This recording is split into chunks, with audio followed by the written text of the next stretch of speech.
ابن حجر رحمہ اللہ کے استاد عراقی سے احادیث پڑھنے کے بعد ان کے کئی کبار ائمہ شاگرد تھے.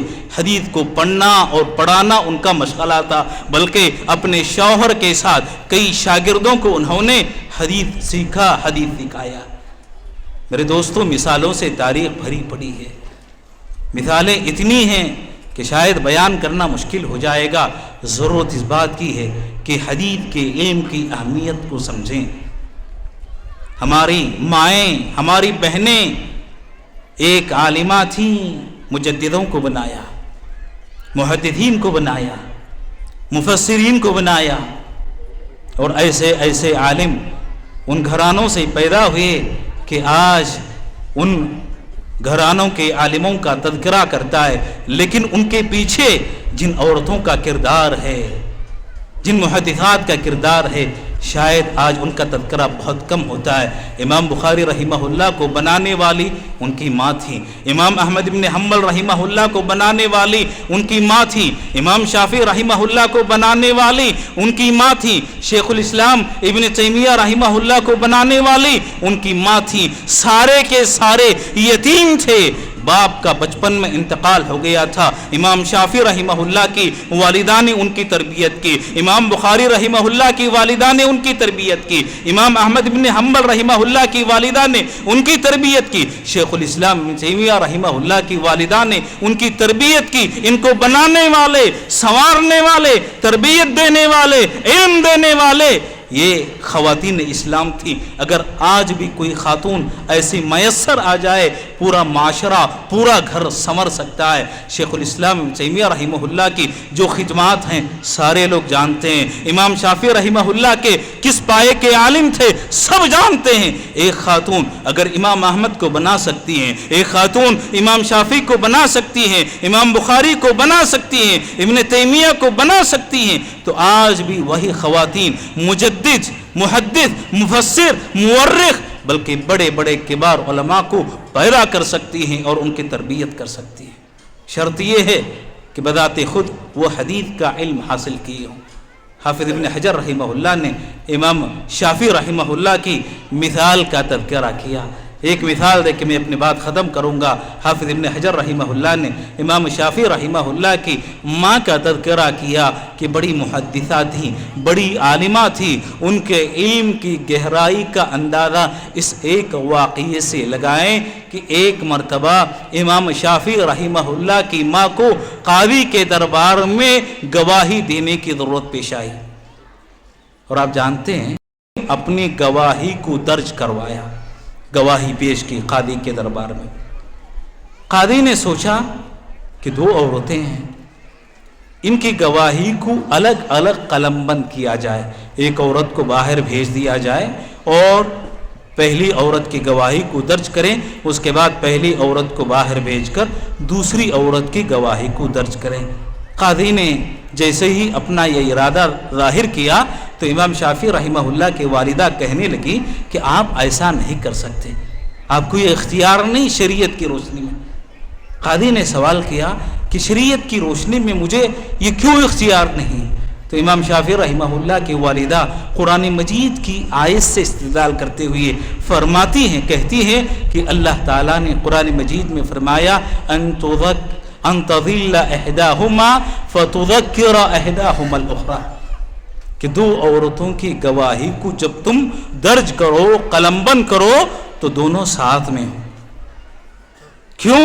اس لیے کہ ایک عورت اگر گواہی میں غلطی کرنے لگے تو دوسری عورت اس کو یاد دلائے گی. اللہ تعالیٰ کا یہ فرمانا کہ اگر پہلی عورت غلطی کرتی ہے دوسری عورت یاد دلائے گی، تو اس کا مطلب یہ ہوا کہ دونوں عورتوں کی گواہی کو ساتھ لیا جائے. الگ الگ گواہی کو آپ قلم بند نہیں کر سکتے، تحریر نہیں کر سکتے. تو امام شافعی رحمہ اللہ کی قوت استدلال کو قاضی بھی تسلیم کرتا ہے اور دونوں کی گواہی کو ایک ساتھ قلم بند کرتا ہے. حافظ ابن حجر رحمہ اللہ نے اس واقعے کو نقل کرنے کے بعد کہا کہ امام شافعی رحمہ اللہ کی والدہ کے اس واقعے سے پتہ چلتا ہے کہ وہ مفسرہ بھی تھی، محدثہ بھی تھی، فقیہہ بھی تھی. عورتوں کا بڑا کردار ہے۔ میرے محترم مسلمان دوستو، آج ضرورت اس بات کی ہے کہ عورتوں کی تعلیم اور تربیت کی طرف خصوصیت کے ساتھ توجہ دی جائے۔ آج ارتداد کا زمانہ ہے، اسلام سے بہت سارے لوگ پھر جا رہے ہیں۔ ارتداد کا ایک فتنہ ہے، ایک لہر ہے جو سارے ملک میں پھیلی ہوئی ہے۔ اگر اس کا سدباب کیا جا سکتا ہے تو تعلیم کے ذریعے، دینی تعلیم کو عام کرنے کے ذریعے، خواتین کی تعلیم اور تربیت کے ذریعے میں اللہ تعالیٰ سے دعا کرتا ہوں کہ اللہ تعالیٰ ہم تمام مسلمانوں کو دینی تعلیم کی اہمیت کو سمجھنے، اس کو عام کرنے کی توفیق عطا فرمائے۔ اللہ تعالیٰ جب تک زندہ رکھے، ایمان اور اسلام پر زندہ رکھے، موت دے تو اللہ توحید اور ایمان پر موت عطا فرمائے، حسن خاتمہ اللہ تعالیٰ نصیب فرمائے، سوئی خاتمہ سے اللہ تعالیٰ بچائے رکھے، جنت میں جگہ دے، جہنم اور قبر کے عذاب سے بچائے، آمین۔ وآخر دعوانا الحمد للہ رب العالمین۔ السلام علیکم ورحمۃ اللہ وبرکاتہ۔